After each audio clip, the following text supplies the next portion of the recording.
Dans cette vidéo, nous allons voir comment stocker les données en utilisant une base de données NoSQL, en l'occurrence MongoDB. Au lieu d'interagir directement avec MongoDB, nous allons passer par Mongoose, qui est un ODM. L'objectif est de découvrir comment Mongoose nous permet de créer des schémas en offrant une couche de validation des documents et comment l'utiliser pour réaliser nos fameuses opérations de CRUD dans un projet Node.js basé sur Express.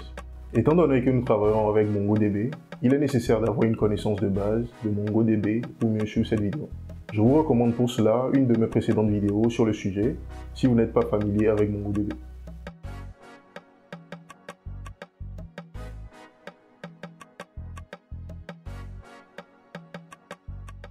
Je vais commencer par une présentation rapide de Mongoose. Mongoose est un ODM pour MongoDB. ODM pour Object Data Modeling. Il permet de mapper des objets JavaScript sur les documents d'une base de données MongoDB. Il permet la modélisation des données, la création des schémas, la validation des modèles et l'interaction avec MongoDB sans forcément connaître la syntaxe sous-jacente. Pour utiliser Mongoose dans notre projet, nous allons procéder à son installation. Et pour cela, nous allons passer par npm install. Donc ici, je vais faire un npm install Mongoose.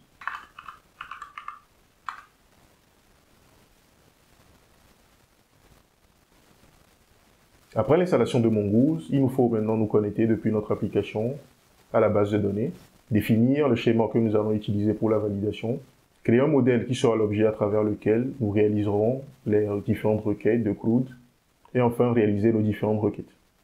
Donc pour avoir une idée de ces différentes étapes que nous aurons à réaliser, donc j'ai listé ceci ici, et ceci va nous servir de fil rouge durant cette vidéo. Donc nous allons commencer par la première étape, qui est l'étape de connexion à la base de données. Pour pouvoir nous connecter à la base de données, il nous faut déjà une instance de base de données ou une instance de serveur qui fait office de base de données qui tourne sur notre machine. Donc dans ma cas, comme dans la vidéo précédente sur MongoDB, donc je vais utiliser Docker pour pouvoir avoir une instance de serveur de base de données sur ma machine sur laquelle je pourrais me connecter à travers mon application. Donc je vais démarrer ici une nouvelle instance de base de données. Donc je vais dire à Docker que je veux créer une nouvelle instance de... Je vais créer un nouveau conteneur. Et ce conteneur, je vais le nommer par exemple test express Mongo par exemple. Je vais dire que je vais lancer ce conteneur en mode détaché et je veux mapper le port par défaut de ce conteneur, le port 27017 qui est le port d'écoute de MongoDB par défaut. Donc je veux mapper ce port sur le même port, c'est-à-dire le 27017 de ma machine, de sorte à pouvoir permettre à toutes les applications qui s'exécutent sur ma machine de pouvoir accéder à MongoDB en passant par ce port. Donc ici, il me manque juste le run pour dire que je veux démarrer un nouveau conteneur. Et là, il va nous falloir juste préciser l'image qu'il faut utiliser pour démarrer ce serveur. Donc, dans mon cas, il s'agit de Mongo. Donc ceci me permet de démarrer un nouveau conteneur dont l'identifiant est le suivant. Donc pour vérifier que cette instance est bien accessible, donc du coup je vais essayer de lancer le client Mongo SH sur le conteneur que je viens de créer. Donc je fais Docker, donc je fais un exec ici, je vais le lancer en mode interactive. Donc je vais accéder ou lancer la commande sur le conteneur dont le nom est le suivant. Et sur ce conteneur, je veux lancer la commande mongo sh. Donc je suis bien connecté au conteneur que je viens de créer. Donc là, nous avons ici l'information de connexion à cette instance du serveur que je viens de lancer. Donc je peux maintenant retourner dans mon code et écrire le code qui me permettra de me connecter à cette instance de base de données depuis mon application. Donc pour un rappel rapide de ce que nous avons fait dans les précédentes vidéos, au cas où vous n'avez pas regardé les précédentes vidéos, donc je vais commencer dans un premier temps par démarrer déjà le serveur en mode dev. Donc je fais npm run build dev pour lancer le build en mode dev. Je démarre également le serveur run start dev également, qui sont des commandes que nous avons créées lors des précédentes vidéos. Donc pour un rappel rapide, donc nous avons mis en place un petit serveur Express qui nous permet d'avoir un petit CRUD sur un endpoint ou une route qui est le /user. Donc nous avons un petit serveur qui écoute sur le port 3000 et nous avons créé un endpoint /user lors des vidéos précédentes. Donc si on fait la requête ici, ça nous retourne une liste d'utilisateurs. On peut récupérer les informations sur un utilisateur, créer un nouvel utilisateur, supprimer les utilisateurs et récupérer une liste d'utilisateurs en fonction d'un filtre qui se base ici sur le département. Donc lors de la vidéo précédente, pour pouvoir réaliser cela, nous avons utilisé une base de données en mémoire pour pouvoir stocker ces données. Donc quand je parle de base de données en mémoire, c'est que nous avons utilisé un tableau pour pouvoir simuler cela. Donc ici, nous avons le point d'entrée de l'application. Donc l'application, on crée une instance d'Express, une route sur laquelle on branche un routeur donné. Donc au niveau de ce routeur, donc nous avons nos différents éléments que nous avons mis en place. Donc nous avons utilisé l'architecture en couche, le 3 tiers pour être précis, qui est caractérisée par la présence de 3 couches, à savoir la couche contrôleur pour l'interaction de l'application avec le monde externe, la récupération des données que nous passons ensuite à notre application, ou à la couche service. Nous avons le service où nous avons la logique métier et le repository qui nous permet de communiquer avec la base de données, c'est-à-dire la couche d'accès aux données. Donc pour pouvoir faire cela, nous avons créé dans la précédente vidéo des factories qui nous permettent de créer ces différents éléments au lieu de passer par une classe. Donc au niveau de ces différents factories, nous injectons les éléments dont nous avons besoin. Donc au niveau du contrôleur, nous injectons notre service que nous créons. Au niveau du service, nous injectons les repositories que nous créons, ainsi de suite. Donc ensuite, nous utilisons le contrôleur, les différentes méthodes des contrôleurs que nous branchons sur les différentes routes. Donc c'est ce que nous avons eu à faire dans les précédentes vidéos et qui nous permet d'avoir l'application que nous avons ici. Donc l'idée maintenant, si on se réfère à ce que nous avons ici, donc nous avons les 3 couches, le contrôleur, le repository, le service. En plus de cela, nous avons créé une interface pour modéliser ou représenter les objets user que nous avons. Et enfin, nous avons également notre liste ici. Donc on a une liste d'utilisateurs que nous avons créé. Donc il s'agit d'un tableau JavaScript qui nous permet de simuler au niveau du repository ici une base de données. Donc depuis le repository, on accède à cette liste pour l'utiliser comme si on avait une base de données réelle. Donc c'est pour simuler une base de données avant de venir découvrir les bases de données. Donc voilà ce que nous avons fait la dernière fois et vu que nous allons travailler dans cette partie avec la base de données, ça veut dire que nous allons plus nous focaliser sur la couche d'accès, c'est-à-dire d'accès aux données, c'est-à-dire nous allons plus toucher le repository dans ce cas. Donc ce que nous allons faire ici, c'est de remplacer ce repository qui est le repository concret que nous avons ici, qui était basé sur qui se basait sur la base de données que nous avons ici, qui est notre tableau en mémoire. Donc nous allons le remplacer par un repository concret qui sera cette fois-ci un repository qui aura accès à la base de données MongoDB. Donc nous allons commencer ici par mettre en place le code de connexion à la base de données. Donc pour cela, je vais créer un nouveau module ici. Donc je vais nommer ce module db. Donc je fais db.ts. Au niveau de ce module, je vais commencer par importer Mongoose. Donc je fais ici Mongoose, je fais l'import, donc je fais import Mongoose, import Mongoose from Mongoose. Et là, nous allons définir une fonction que nous allons appeler connect par exemple ou connect db. Donc je crée une fonction connect db ici qui va nous permettre de nous connecter à la base de données. Donc pour se connecter à Mongoose, pour se connecter à la base de données depuis MongoDB, donc Mongoose nous fournit une méthode connect qui prend en paramètre une URI. Donc l'URI, c'est l'URL de connexion à la base de données qui contient des informations comme le protocole, l'IP, le nom de la base de données à laquelle nous souhaitons nous connecter. Donc il s'agit de quelque chose qui s'apparente à ce que nous avons vu là. Donc il s'agit de quelque chose comme ça. Donc si on regarde même dans la documentation officielle de Mongoose, donc nous avons quelque chose qui se présente comme suit. Donc c'est de cette façon qu'on se connecte à MongoDB depuis Mongoose. Donc nous pouvons juste récupérer l'URI ici, donc qui correspond à ce que nous avons vu tout à l'heure. Donc on copie juste ça.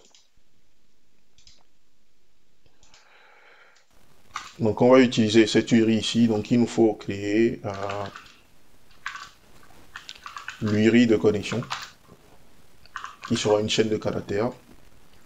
Et là, c'est l'URL ou l'URI d'accès à l'instance du serveur, mais il faut préciser ici le nom de la base de données que nous souhaitons. Donc ici, nous allons dire par exemple que notre base de données, que nous allons le nommer test DB par exemple.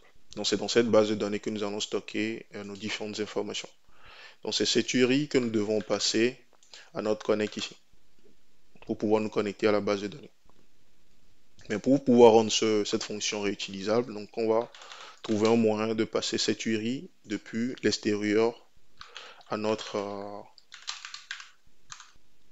fonction. Donc on va juste dire ici que ceci représente l'URI de connexion.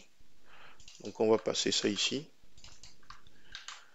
Et ce que nous allons faire ici, c'est de retourner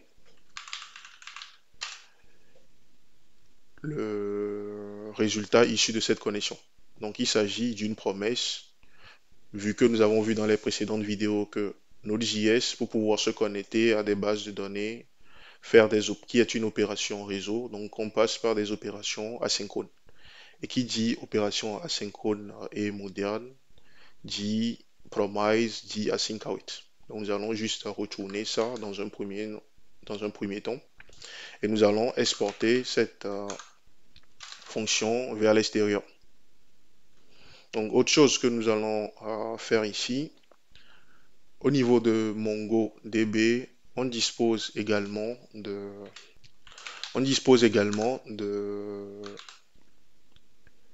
Mongoose nous fournit également des informations de connexion. Donc on peut dire par exemple ici que nous pourrons récupérer les informations de connexion de façon globale ou l'information de connexion par défaut en utilisant mongoose.connection.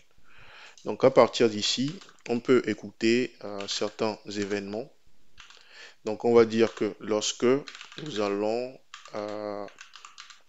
Mongoose va se connecter à la base de données que nous voulons afficher, par exemple ici, une information donnée. Donc ça, c'est ce qui nous indique, par exemple, qu'on s'est bien connecté à la base de données. Donc on peut faire console log et dire ici que connection ou bien successfully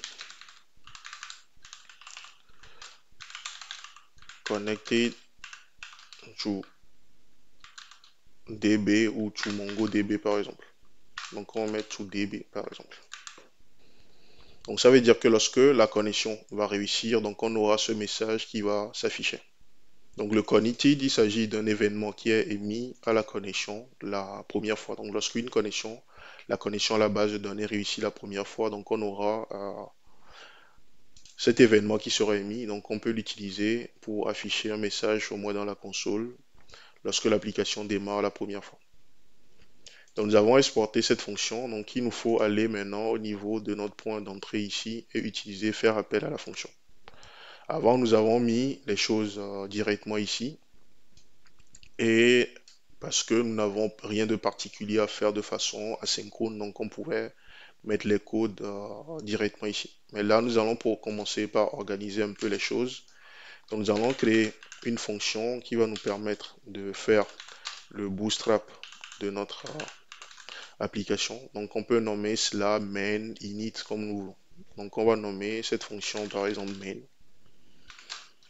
Donc on va dire que le main, que c'est la fonction qui nous permet de démarrer notre application. Donc tout ce que nous avons fait précédemment, on peut ramener tout ça dans notre fonction en question ici.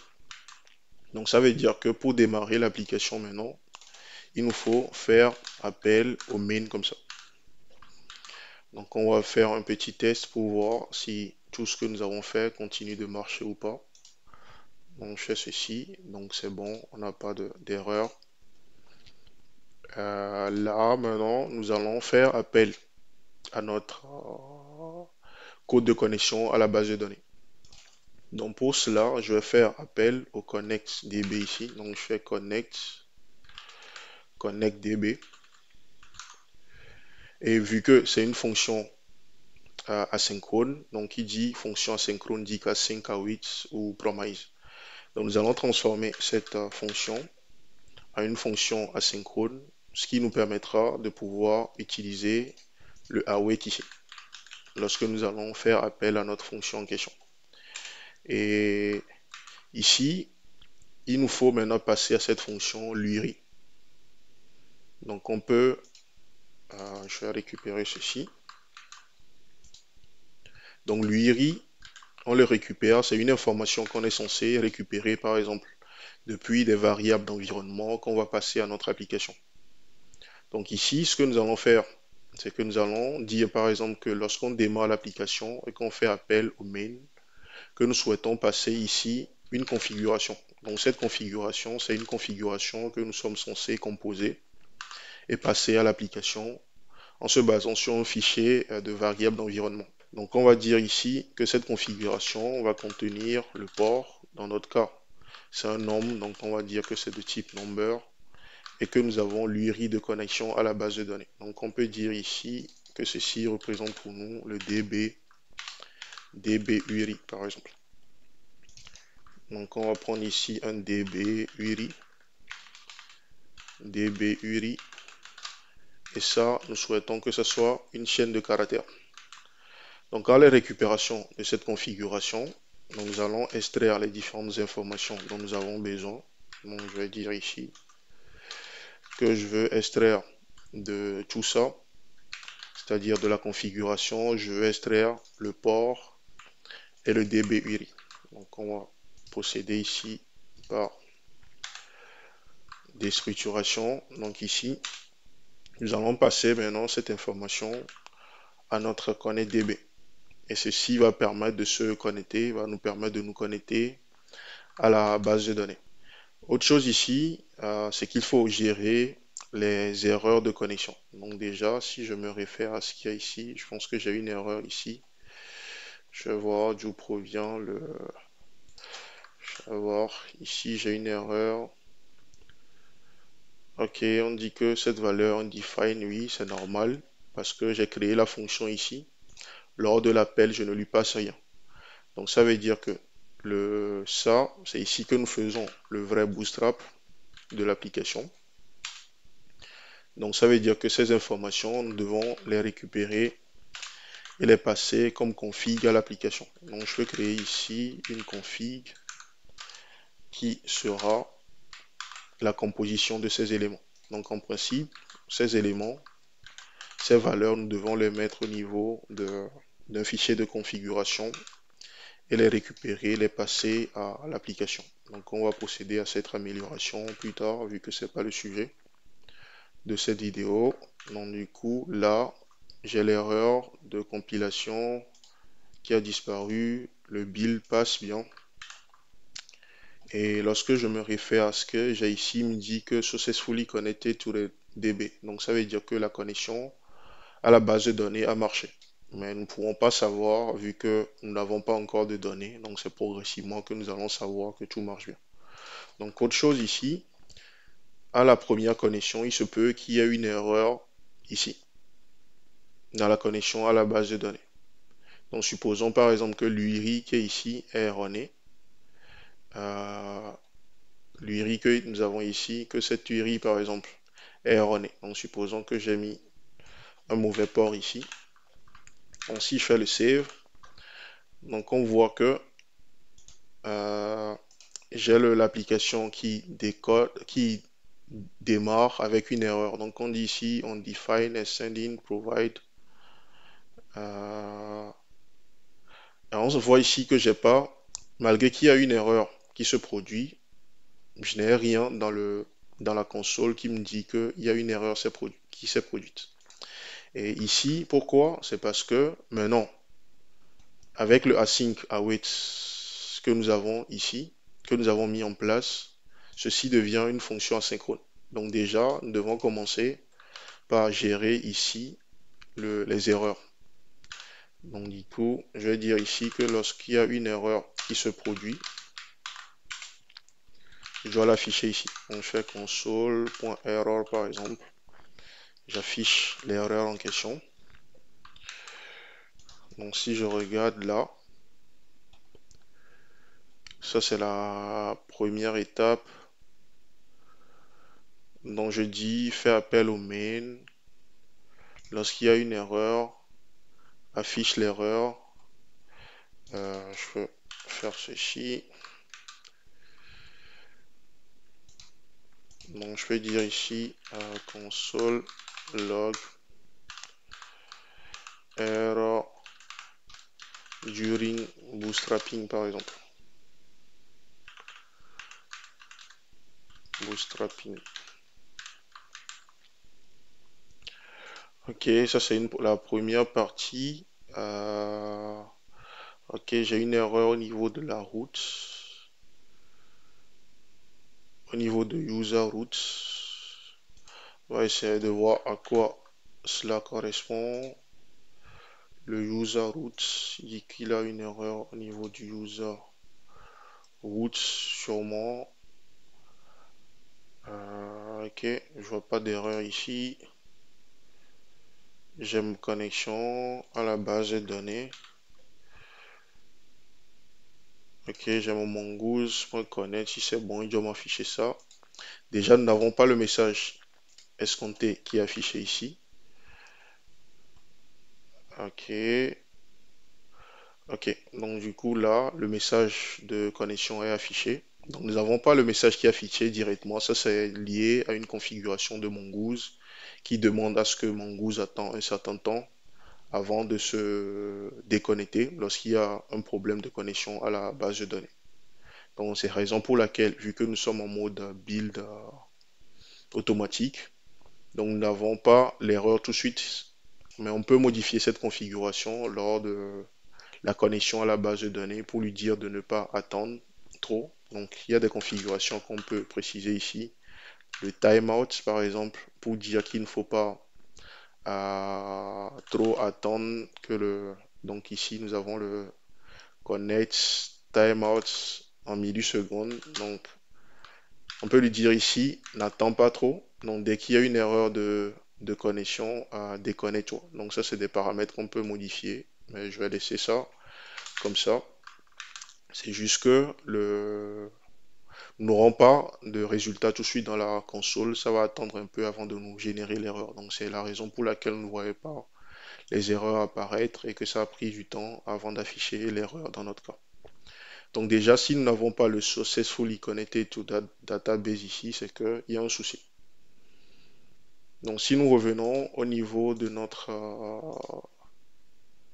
bootstrapping, donc ça, Ce que nous avons fait ici va faire que toutes les erreurs qui vont se produire dans notre main ici, donc que ce soit une erreur liée à la connexion de la base de données, une erreur liée à Express, donc du coup l'erreur sera capturée et affichée. Donc on peut dire que ce que nous avons mis en place ici, c'est la capture globale d'erreurs liées au démarrage de l'application. Donc si on regarde ici, donc nous avons error during bootstrapping qui est affiché. Il nous dit ici que Mongoose server selection error. Donc il dit qu'il a des soucis à se connecter à ça. Mais l'idée serait de capturer les erreurs séparément. Donc du coup, si nous souhaitons capturer que l'erreur liée à la connexion de la base de données, on peut simplement mettre ici un try catch. Donc je peux faire un try catch ici et insérer ici mon connection to DB. Comme ça, si j'ai une erreur ici, je peux dire directement que c'est l'erreur qui est liée à la base de données. Donc je peux faire console.log ou console.error si je veux. Donc je vais partir sur le log et dire directement ici que error during connection to DB.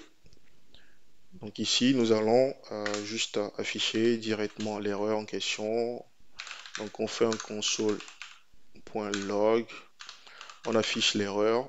Et ce qu'il est conseillé de faire dans ce genre de cas, c'est de ne pas avaler l'erreur, c'est-à-dire le swallow error ou l'error swallowing, mais c'est plutôt de faire crasher l'application.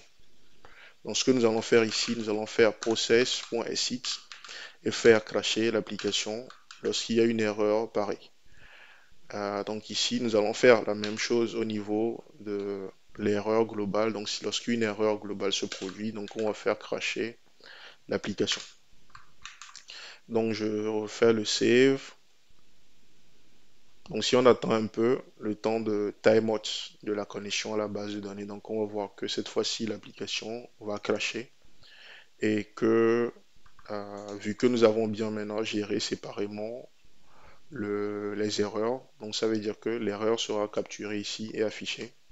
Et on saura clairement en regardant dans la console qu'il s'agit d'un problème de connexion à la base de données plutôt qu'une erreur qui est globale ou générale. Donc on voit ici que nous avons l'application qui a crashé. Donc il dit ici error during connection to DB. Donc on sait clairement que cette fois-ci, l'erreur provient de là. Et ça a été bien capturé. Donc il ne s'agit plus d'une erreur globale, server started, comme nous l'avons défini ici. Error during bootstrapping. Donc c'est plus cette erreur. Donc on a bien isolé l'erreur pour savoir que c'est une erreur provenant de la connexion à la base de données. Donc on va juste ramener notre bon port ici. Donc là, on voit que tout redevient normal, qu'on est bien connecté à la base de données et qu'on est bien connecté à ce port. Donc là, nous venons de mettre en place la connexion à la base de données. Ça, c'est la première étape. Donc on peut commencer par fermer notre DB et notre point d'entrée dans l'application. Donc si nous revenons à notre fil directeur ici, donc nous avons fini avec cette étape. Donc il nous faut maintenant définir le schéma des éléments que nous souhaitons insérer dans notre base de données. Donc pour cela, je vais juste ici créer un nouveau module également. Donc je vais nommer ce module user. Déjà nous avons user modèle ici. Donc je vais nommer ça simplement user. J'aurais pu nommer ça user schema ou user modèle s'il n'y avait pas le modèle que nous utilisons pour créer l'interface ici. Donc au pire, je peux renommer ceci plus tard. Donc je peux dans un premier temps faire ceci. Je vais juste faire ceci dans un premier temps. Et je vais juste renommer le modèle que nous avons créé ici. Je vais renommer ça en interface par exemple. Donc je fais user interface, ou on peut nommer ça simplement user. Donc à nous de voir. Oui, je vais laisser ça comme ça. Donc qui fait, oui, je dis oui que je vais mettre à jour les parties où je les ai utilisées. Donc ce qui me permet maintenant de nommer ceci user model.ts. Donc au niveau de de ce module, c'est là où nous allons définir notre schéma. Donc on va juste créer un user schema ici qui va nous permettre de faire les différentes validations. Donc je fais new schema. Donc je vais importer le schema de Mongoose ici. Donc il me faut réaliser une importation ici. Donc je fais import. Donc je vais importer les schémas de Mongoose.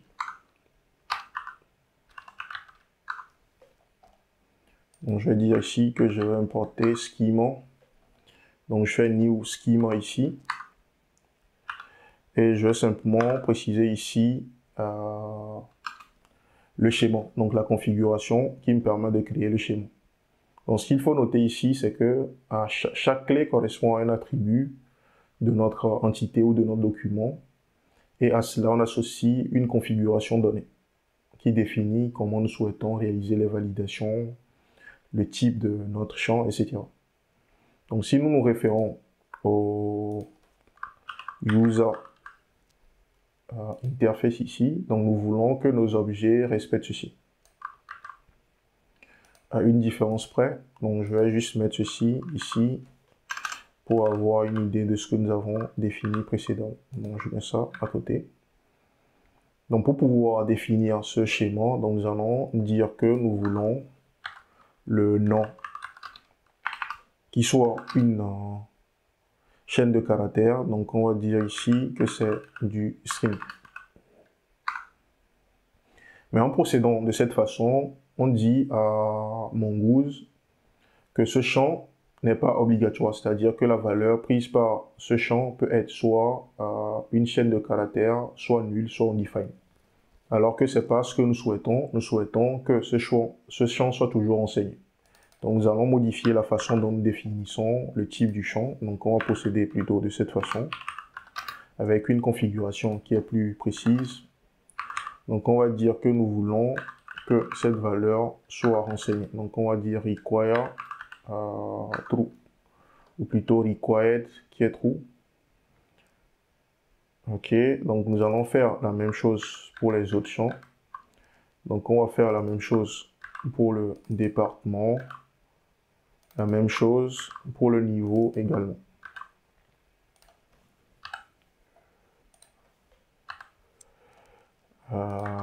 Je pense que ici c'est plutôt required au lieu de require. Ok, là nous avons défini les différents éléments. Jusqu'au niveau du département, si on se réfère à notre modèle initial, on disait que le département doit prendre l'une des valeurs suivantes. Donc pour pouvoir faire cela, il nous faut dire ici qu'au niveau du département que nous acceptons, il faut définir des énumérations. Donc il s'agit d'un tableau qui va contenir les différentes valeurs possibles. Nous pouvons faire quelque chose comme ça. Et nous allons faire la même chose pour le niveau également. Donc je viens ici, je fais également les num ici.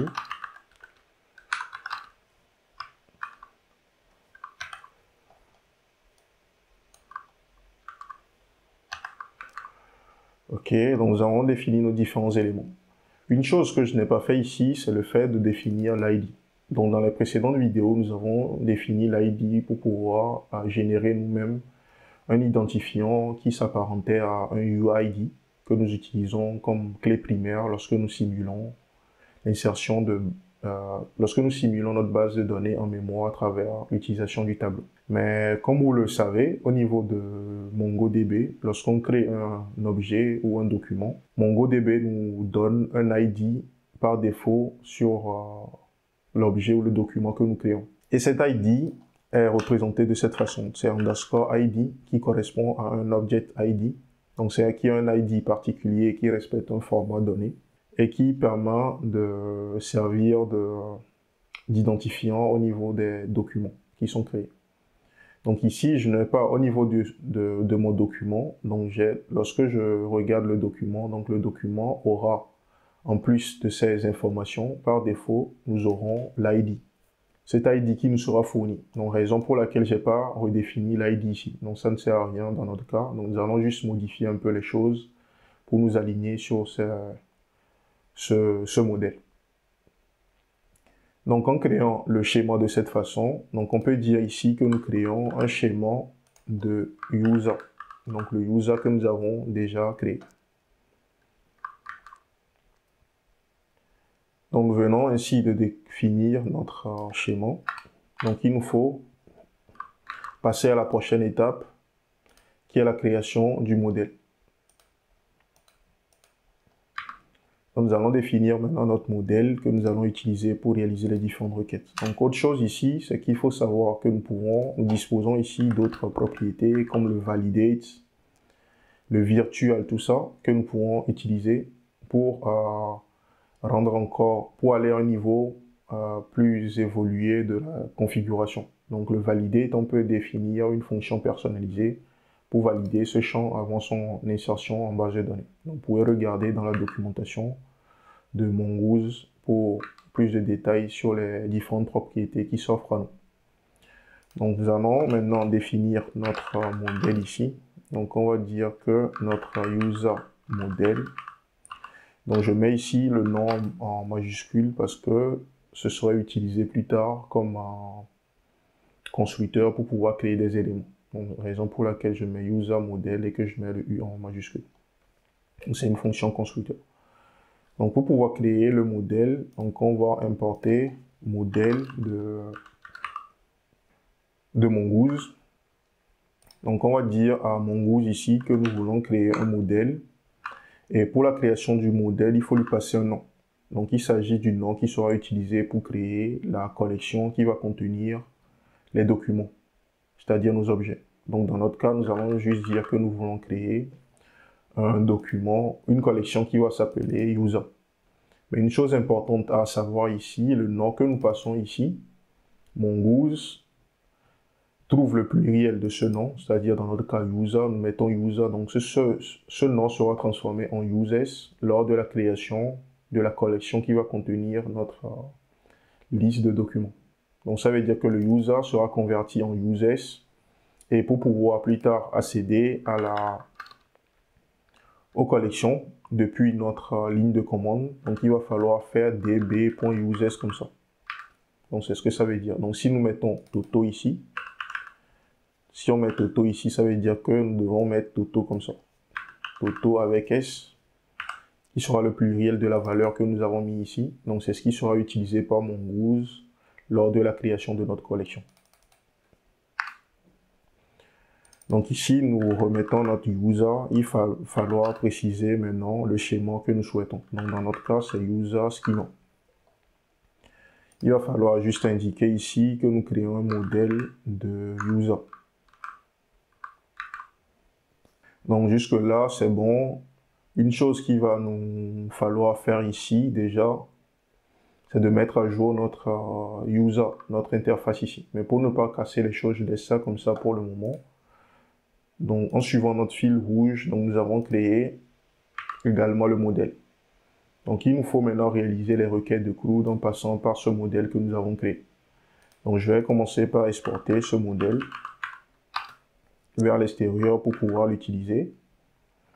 Et nous, si nous venons maintenant à notre application, donc ici, on va regarder si nous avons des erreurs de compilation. Donc, nous n'avons pas d'erreur de compilation. Donc, ce que je vais faire ici, je vais retourner au niveau du repository. Donc, nous avons vu dans les précédentes vidéos que c'est ici que nous définissons nos différentes requêtes et tout. Donc, le repository que nous avons créé précédemment, il s'agissait d'un repository qui nous permettait d'accéder à notre base de données en mémoire. Donc, les choses sont, nous avons mis tout dans le même fichier. Là, nous allons commencer par déplacer les choses. Donc, je vais créer ici, le repository que nous avons ici, en réalité, c'est une interface que nous avons créée et que nous utilisons par la suite. Donc je vais créer un nouveau fichier que je vais nommer par exemple user.repository .interface par exemple pour pouvoir séparer les deux. Donc j'aurais pu garder tout dans le même fichier. Donc le user repository, nous allons déplacer tout ceci au niveau de l'interface que nous venons de créer. Donc je vais mettre tout ici pour la bonne séparation des choses. Donc on va juste importer notre user dont nous avons besoin ici. Donc en procédant de cette façon, ça veut dire que tout ce qui utilisait user repository serait cassé. Donc il faut refaire les bonnes importations un peu partout. Donc je vais chercher de façon globale le user repository des parties où nous l'utilisons et les mettre à jour. Donc ici, je vais mettre à jour mon user repository, l'import. Donc je fais ceci. Donc là, c'est bon. Donc je vais faire pareil au niveau des autres éléments. Ici, non. Nous n'avons pas d'erreur ici, c'est bien importé. Ici également, on utilise le factory, donc pas de souci. Et là, il va juste falloir refaire le bon import également. Et là, c'est bon. Donc si je regarde rapidement ce que nous avons, donc j'ai pas d'erreur de compilation, j'ai tout qui est en place. Donc si je reteste une dernière fois avant de commencer par modifier les choses, donc j'ai les choses qui continuent par marcher normalement. Donc ce que nous allons faire maintenant, c'est de créer le repository, le vrai repository que nous allons utiliser pour accéder aux données qui se trouvent maintenant plus dans la mémoire, mais plutôt dans notre vraie base de données. Donc ici, pour ne pas avoir à réaligner les interfaces et tout, donc je vais renommer ceci, ce repository ou même le supprimer, vu que je n'aurai plus besoin de ça pour pouvoir accéder à la base de données en mémoire. Donc l'idée c'est de partir sur une vraie base de données au lieu d'essayer de réécrire l'élément que nous n'allons pas utiliser qui va nous faire perdre du temps pour rien. Donc ici, notre repository, ce que je peux commencer par faire ici, je peux soit la laisser comme ça et modifier son contenu. C'est-à-dire que nous voulons plus dépendre de ce user list que nous avons ici. Donc je vais plutôt faire ça. Donc je vais commencer ici par supprimer les choses. Donc ça veut dire que ici, je peux enlever ou soit créer un nouveau repository. Donc je vais plutôt soit supprimer, soit modifier ceci. Donc du coup, je commence par enlever l'accès à l'ancienne base de données fictive que nous avons. Donc ici, je peux enlever ça. Donc je vais d'abord au niveau de notre user repository, donc je vais redéfinir ici les interfaces. Donc du coup, ici, je vais commencer par importer mon modèle en question. Donc ici, je vais faire juste user modèle. Donc j'importe le modèle que je vais utiliser maintenant pour pouvoir réaliser mes différentes opérations. Donc il va falloir juste retoucher ici le repository, vu que pour accéder à une vraie base de données, les opérations ne se font pas de façon synchrone comme nous l'avons défini ici, mais les choses se font de façon asynchrone. Donc ça veut dire que ici on s'attend plutôt à avoir des promises de user null, promises de vraise, etc. Donc nous allons mettre à jour ceci progressivement. Donc je vais commencer ici par mettre à jour les différentes informations ici. Donc ici, Oui, je peux commencer par enlever ces différents éléments. Donc au niveau du getAll, à partir d'ici, nous allons commencer par faire appel aux méthodes de Mongoose.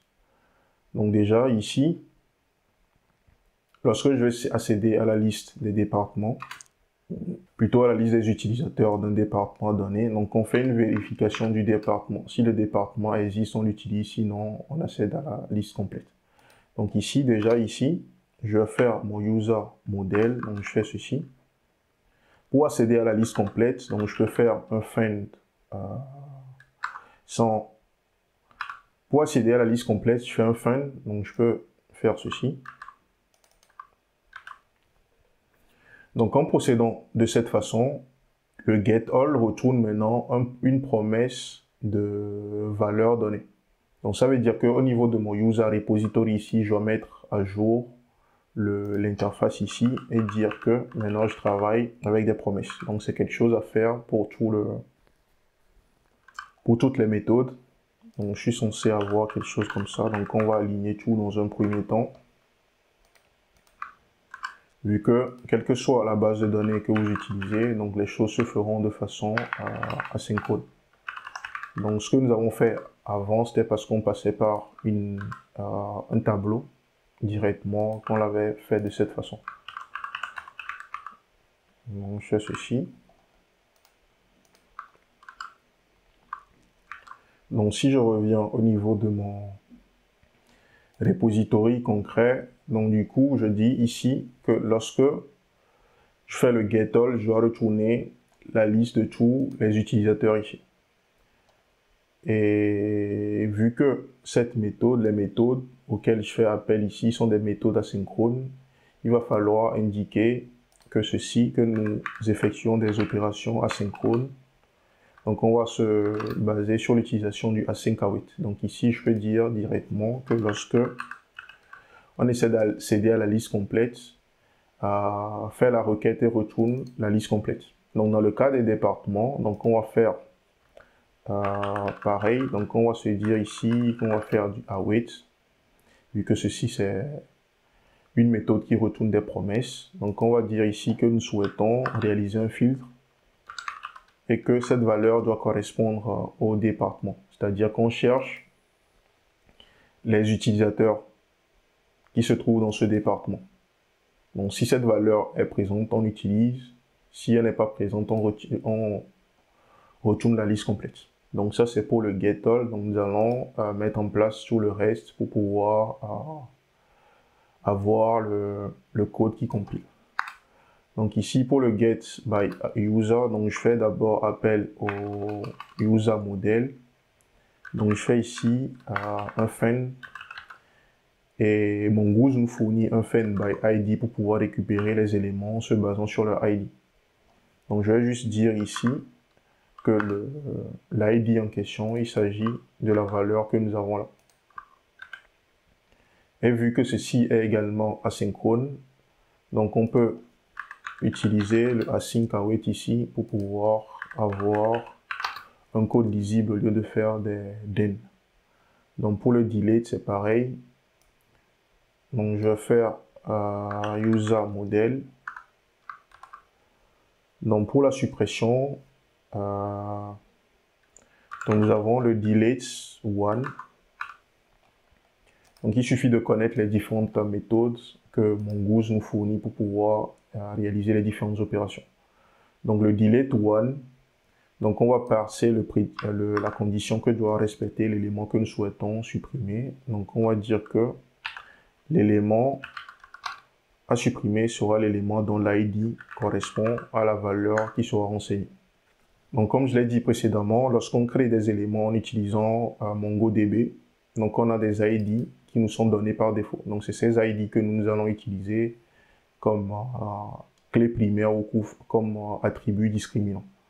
Donc ici, pareil, vu que l'opération est asynchrone, donc on va profiter de la notation du async await pour pouvoir faire l'opération. Mais dans le cas du delete, nous n'avons pas besoin de retourner le résultat.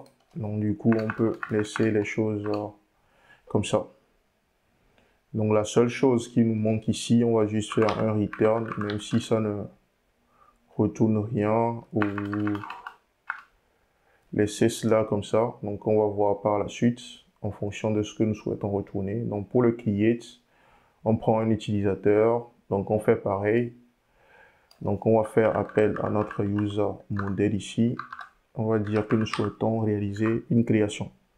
Et lors de cette création, nous allons passer notre utilisateur. Donc là, nous allons faire un return. Donc potentiellement, on aura besoin des informations de l'utilisateur. Et ici, il nous faut un async.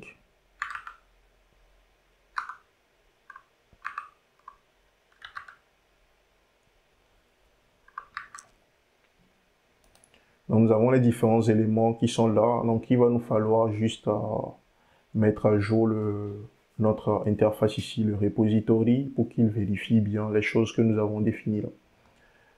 Parce que c'est l'objet que nous créons doit respecter cette interface. Or, l'interface que nous avons avant, c'était une interface qui était basée sur le modèle que nous avons défini et qui était utilisé pour la simulation de la base de données en mémoire. Et je disais que ça, dans la pratique, il faut avoir des méthodes qui sont asynchrones, vu que la connexion, réseau, accès à des bases de données, tout ça, ça passe par Node.js le fait de façon synchrone. D'où le fait que les différentes méthodes que nous fournit Mongoose plutôt pour pouvoir faire ces opérations sont également asynchrones. Donc ici, on va juste vérifier les choses, mais on va les corriger progressivement. Donc il se peut que nous avons des erreurs ici, mais nous allons les corriger progressivement. Donc pourquoi je fais ceci? C'est pour pouvoir faire, dans un premier temps, faire passer l'exécution du code et après nous pourrons revenir pour corriger les différents éléments. Donc on va s'assurer au moins que le get all marche et après nous allons aller progressivement. Donc au niveau du create, on dit ici que nous passons un utilisateur et nous utilisons l'utilisateur en question pour créer notre utilisateur que nous souhaitons. Donc ici, pour le create, on va juste revoir l'interface que nous avons définie ici. Donc on a dit, on retourne du vide. Donc est-ce que lors de la création, on retourne du vide ou on retourne un utilisateur? Donc ici, nous allons nous dire que lorsqu'on crée un utilisateur, nous souhaitons retourner l'utilisateur en question. Pour le delete, on ne retourne rien. Pour le get by ID, on retourne un utilisateur. Ok, là c'est bon. Donc si on revient au niveau de notre repository, donc on a l'erreur qui a disparu ici. Oui. Donc du coup, si on revient au niveau de notre service ici, on a une erreur ou des erreurs ici. C'est normal, vu que nous avons modifié l'interface que doit respecter les user repository. Et vu que ce service utilise utilise un user repository ici, ce service, il fonctionnait de façon synchrone. Donc il va falloir mettre à jour également les différentes méthodes ici pour qu'elles fonctionnent de façon asynchrone. Donc on va réaliser cela. Donc je commence par mettre du async un peu partout ici. Vu que nous aurons à faire des opérations asynchrones, ou lorsque nous allons faire appel à ces différentes méthodes, il s'agit de méthodes asynchrones. Donc nous allons utiliser le async pour profiter du async await. Donc on va corriger les choses progressivement. Donc dans le cas du getAll et du getUser, donc il nous suffit de mettre ici des awaits. Donc le getUser, il fait ceci, le getUses, il nous retourne cette liste. Ok, le getUser, pareil. Ici, on va faire un await. Là, nous allons gérer ça après. Donc en faisant cela, nous avons modifié les méthodes qui sont maintenant des méthodes asynchrones également. Donc il nous faut remettre à jour ici l'interface que nous avons définie au niveau des services et dire pareil que ces différents éléments nous retournent maintenant des promesses de quelque chose. Donc on va dire ici promise de quelque chose. Donc on fait ceci juste pour avoir une interface qui est alignée.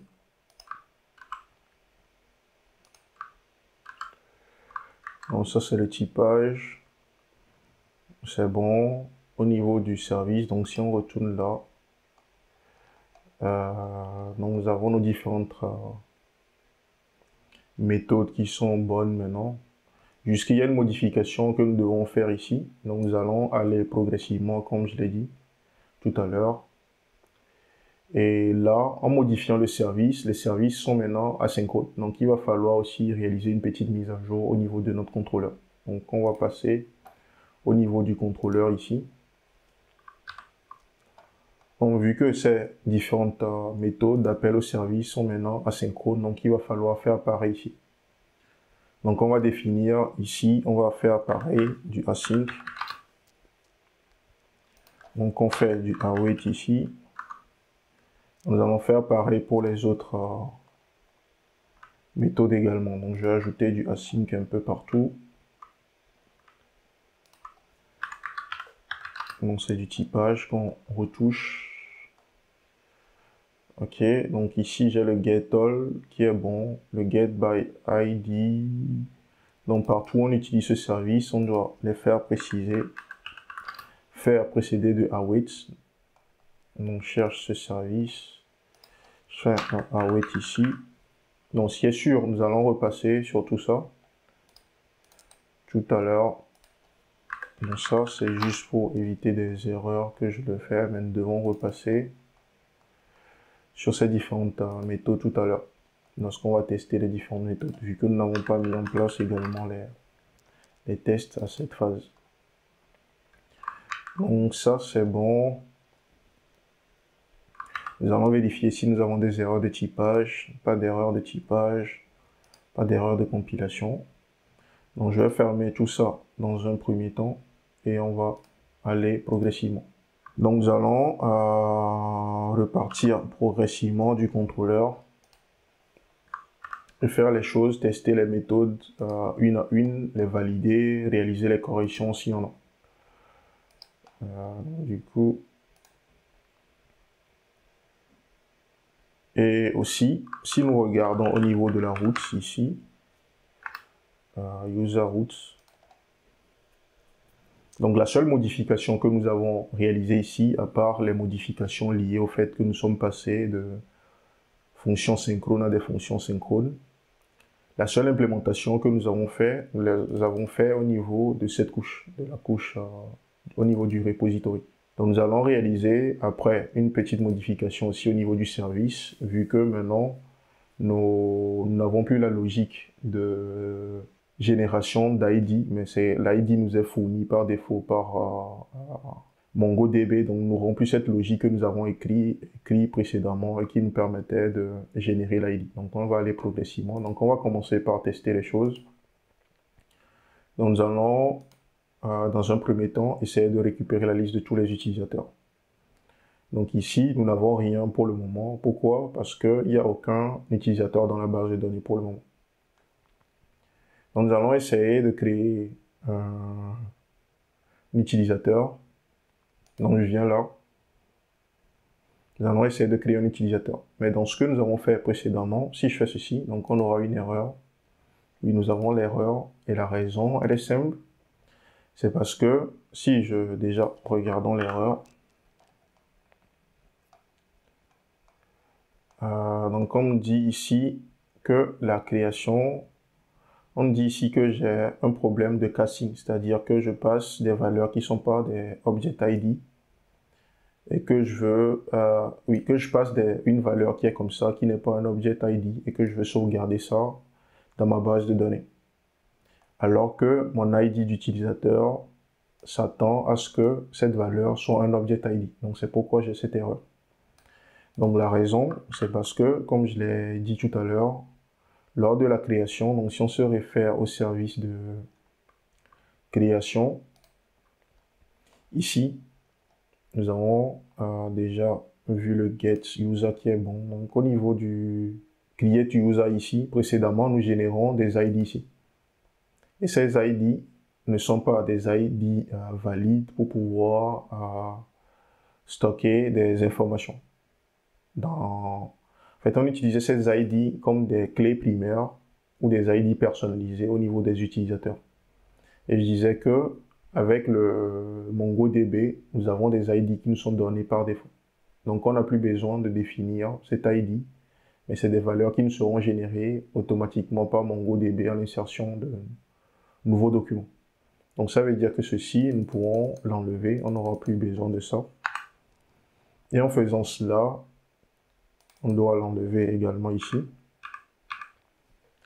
Donc, au niveau du create user maintenant, on va dire ici que notre create, que nous acceptons des utilisateurs.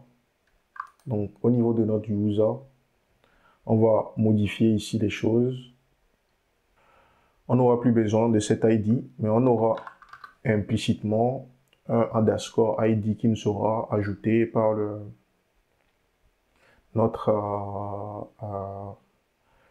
on aura un underscore ID qui nous sera ajouté implicitement par notre base de données. Donc du coup, la seule modification à faire ici, c'est de dire explicitement que l'ID sera de type Object ID.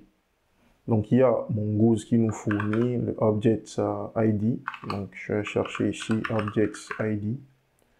Mais il faut faire attention ici, au niveau de l'import, c'est Object ID. Je vais l'importer manuellement. Donc je fais import from. Donc je fais Mongoose ici.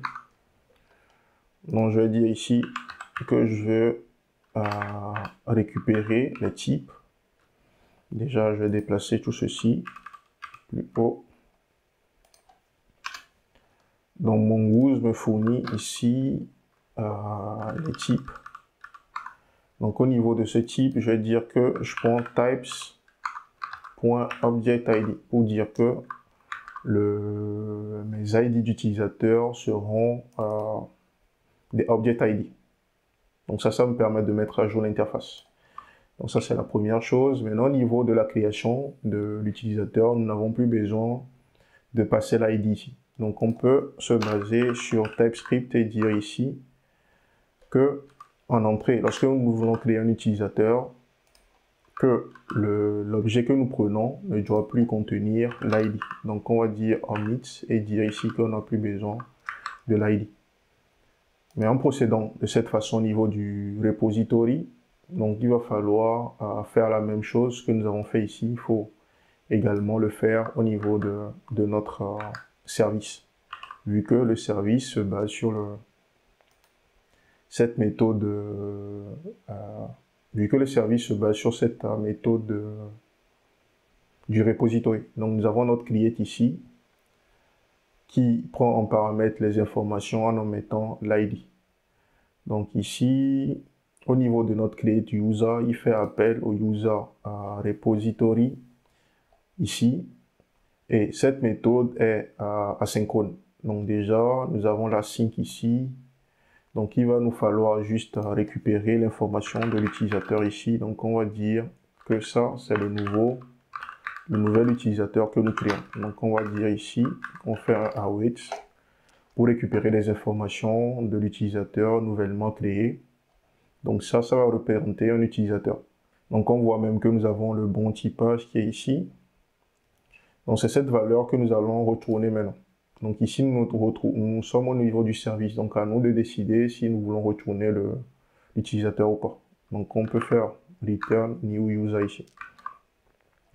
Donc ça veut dire le create new user va nous retourner un promise de user ou nul. Donc là c'est bon. Si je retourne au niveau du repository, je vais juste vérifier une chose ici. Le create il est là, ok, donc c'est bon. On a notre service qui est bon ici. Ok, donc on va refaire le test. Déjà, si nous vérifions Au niveau de la console, on n'a plus d'erreur de compilation. Ok, ça c'est l'erreur que nous avons eue précédemment. Ok, oui, on va aller progressivement. Ok, là c'est notre base de données en mémoire, c'est-à-dire la base de données. Le fichier que nous avons utilisé pour simuler la base de données en mémoire, c'est elle qui a des soucis ici. Mais vu que nous n'allons plus l'utiliser, donc je vais simplement mettre en commentaire ce que nous avons ici pour ne plus avoir cette erreur de compilation. Donc nous avons encore une erreur au niveau de l'interface. Là c'est bon. Il dit ID declare here, ok.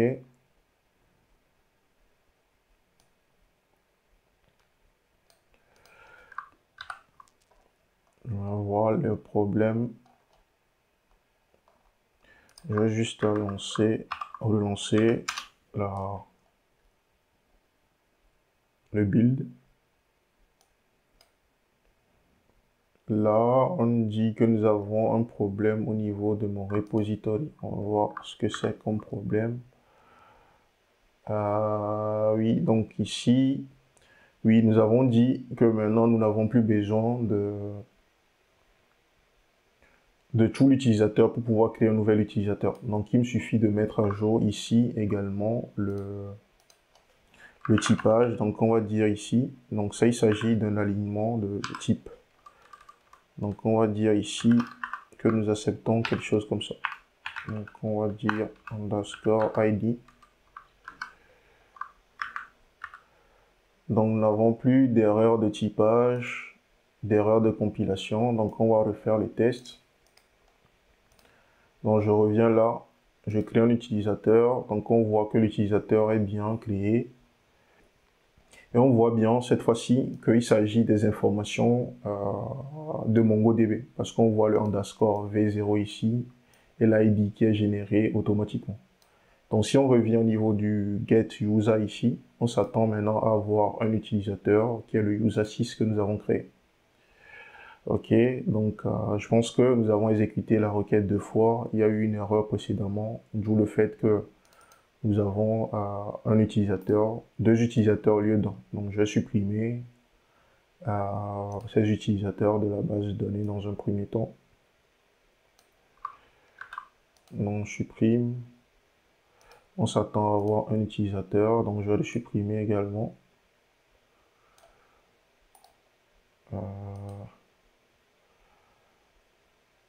Ok, je fais le delete.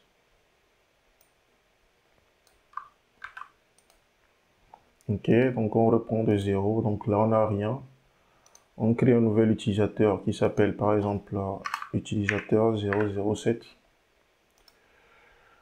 On va créer un second qui sera par exemple dans le département marketing et qui sera 001 par exemple. Donc on va créer un dernier qui sera 003 qui sera dans le département IT. Donc on voit que les requêtes sont bonnes. Donc on s'attend ici à avoir 3 utilisateurs. Donc on a 1, 2, 3 utilisateurs. Not get user. Donc on va essayer de récupérer l'utilisateur 007 par exemple avec son identifiant. Donc on a get user. On va passer l'identifiant ici. Donc nous avons la valeur qui nous est retournée. On va essayer de faire une suppression avec cet identifiant pour voir ce que ça donne.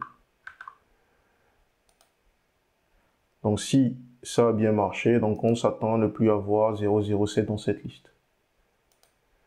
Donc 007, il n'est plus dans la liste. Le filtre par département. Donc ici, si on se réfère à la liste, donc on a un utilisateur dans le département marketing, un utilisateur dans le département IT. Donc si je reviens ici et que je fais le département par la recherche par département IT, je m'attends à avoir un seul utilisateur. Ok, c'est bien. Donc on va faire la même chose pour le département marketing. Donc je viens là, je filtre dans le département marketing. Donc j'ai également l'utilisateur qui est bien retourné. Donc pour vérifier, déjà, dans un premier temps, avant de regarder le contenu de la vraie base de données, donc on a au moins nos différentes méthodes qui sont fonctionnelles. Donc si je referme tout et que nous faisons un aperçu rapide de ce que nous avons fait, donc nous avons l'interface que nous avons mis à jour ici. Le contrôleur, nous l'avons réaligné sur les méthodes asynchrones. Le service, nous avons réaligné cela sur les méthodes asynchrones et nous avons ici enlevé le fait que nous créons nous-mêmes les ID précédemment, vu que la base de données nous fournit maintenant l'ID par défaut. Et ça, c'est pour le service. Au niveau du repository, c'est là où nous avons fait le grand du travail. Donc, on a nos différentes méthodes qui utilisent maintenant Mongoose pour pouvoir effectuer les différentes opérations de cloud. Donc, la récupération des utilisateurs, la récupération d'un utilisateur par son ID, la suppression d'un utilisateur avec son ID et enfin, la création d'un utilisateur. Donc, nous avons mis en place tout. Et avec cela, on n'a plus besoin, par exemple, du user que nous avons précédemment créé. Donc, je peux même supprimer ceci pour avoir un petit clean. Donc, voilà les différents éléments que nous avons. Donc, je vérifie si j'ai des erreurs. Non, pas d'erreurs. Et si nous passons maintenant à la base de données. Donc, si je refais un show database ici, donc je m'attends à voir ma base de données testdb ici. Donc il s'agit du nom que j'ai utilisé lors de la connexion à la base de données ici. C'est le testdb que j'ai mis ici. Donc c'est ça qui correspond à la valeur que nous avons là. Donc nous allons nous connecter à cette base de données. Et à partir de là, maintenant, nous allons vérifier nos collections qui ont été créées. Donc, si je fais Show Collections ici, donc on voit que j'ai une collection qui est nommée Uses. Donc, comme je l'ai dit, il s'agit de l'information que nous avons mis au niveau du repository lors de la création. Donc, il s'agit de l'information que nous avons mis lors de la création de notre schéma plutôt. Donc, du coup, il s'agit de l'information que nous avons mis ici. Donc, ceci est converti au pluriel pour pouvoir avoir le nom de la collection. Et si nous regardons maintenant le contenu de cette collection, donc si je prends db uses, donc si je fais un find, donc je m'attends à retrouver la même liste que ce qui nous est retourné ici. Donc, on voit que j'ai deux utilisateurs, user1, user2. Donc, pour vérifier que cela se trouve bien dans la base de données, donc on voit que j'ai le user1, le user2, qui correspond bien aux valeurs qui nous sont retournées ici. Donc, voilà pour ce que j'avais à partager avec vous dans cette vidéo. Donc, plus de détails sur la réalisation des validations poussées, tout ça. Donc, vous pouvez consulter la documentation officielle de Mongoose pour avoir plus de détails sur comment réaliser les différentes validations. Et une autre chose importante aussi qu'on rencontre souvent dans la pratique, c'est que il faut s'assurer de valider les ID avant de les passer à Mongoose ici. Parce que je fais des find by ID, il suffit que je mette un ID ici qui soit pas valide pour que j'ai une erreur côté Mongoose. Donc, il faut juste s'assurer que les ID que vous passez respectent cela. Donc, pour réaliser cette validation, il y a... donc, si je regarde au niveau de Mongoose, donc il y a... Si on regarde au niveau de notre repository ici, donc si je prends Mongoose, donc je vais plutôt faire un test pour que vous compreniez ce que je vais dire par là. Supposons que je fasse ces deux valeurs et que je fasse ça. Donc ça va produire une erreur. Et l'erreur est due au fait que l'ID que j'ai mis n'est pas un ID qui est valide côté MongoDB. Et si on regarde le message d'erreur que nous aurons ici, donc on va voir qu'il dira qu'il y a un problème au niveau de l'ID. Donc il dit qu'un cast error. parce que l'ID qu'il utilise pour pouvoir faire le find by ID n'est pas bon. Donc pour pouvoir éviter cela, il faudrait mettre à l'entrée de l'application, donc c'est-à-dire au niveau du contrôleur, donc user controller ici, il va falloir, partout où on utilise des ID, il va falloir mettre une petite vérification au niveau d'ici, pour s'assurer que les ID que nous utilisons sont des ID qui sont valides côté MongoDB ou qui peuvent être utilisés comme des ID d'objets avant de les utiliser.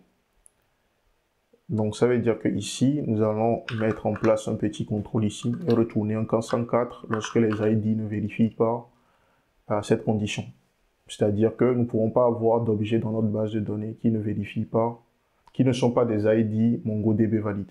Donc pour pouvoir faire cela, il nous faut importer ici. Donc je vais faire ceci. Je vais récupérer au niveau de Mongoose, je vais récupérer ici une fonction qui est isValidObjectID. Donc il faut juste s'assurer de ça. Donc à chaque fois que nous voulons utiliser des ID directement dans notre base de données, soit pour la suppression ou pour la récupération des données, on vérifie dans un premier temps si l'ID est valide. Et si l'ID n'est pas valide, ça veut dire qu'on doit retourner un cas 104. Donc je vais faire ceci. Et je vais faire un return ici. Return. Donc ça va faire que l'erreur que nous avons eue tout à l'heure, si on réexécute maintenant, on n'aura plus cette erreur. Donc si je mets l'ID qui n'est plus bon, si je fais ça, donc on aura un cas 104 au lieu d'avoir une erreur 500, vu que nous avons traité l'erreur en question. Du coup, ici, si je prends maintenant un ID qui est valide, je m'attends à avoir un bon résultat. Ok, donc pareil, le même problème va se poser au niveau du delete également. Si je mets un ID qui n'est pas valide, donc j'aurai un problème comme ça. Donc il va falloir corriger cela également au niveau du delete. Donc il me suffit de récupérer le code et de faire la même chose ici. Donc à chaque fois qu'on veut faire appel à Mongoose, si on veut utiliser des ID, il faut les valider pour être sûr qu'on n'aura pas des erreurs 500. Donc on voit que là c'est bon. Si je refais la requête, donc l'élément n'est pas là, donc raison pour laquelle il n'a pas été supprimé. Mais si je recrée un nouvel utilisateur, par exemple que je le mets niveau junior, que je lui donne la valeur user 12 par exemple, il sera présent ici, user 12, et pour le supprimer, on va utiliser son ID. Donc cette fois-ci, la suppression va marcher, et là c'est bon. Donc on a fait le crew de l'essentiel des différentes étapes d'utilisation de Mongoose. Donc connexion à la base de données, définition du schéma, du modèle, et enfin réalisation des requêtes en passant par notre repository qui a accès à Mongoose. Donc voilà pour ce que j'avais à partager avec vous pour cette vidéo. Donc j'espère qu'elle vous a permis d'apprendre quelque chose de nouveau. Si c'est le cas, n'hésitez pas à la liker. Et n'hésitez pas à partager également ce contenu autour de vous afin d'améliorer la visibilité de la chaîne. Et si vous n'êtes pas déjà abonné à la chaîne, n'hésitez pas à le faire. Donc dans la prochaine vidéo, donc, nous allons voir comment sûrement extraire ces données, les mettre dans un fichier de variables d'environnement pour pouvoir les passer directement à l'application et les utiliser facilement. Donc voilà pour ce que j'avais à partager avec vous et merci pour votre attention.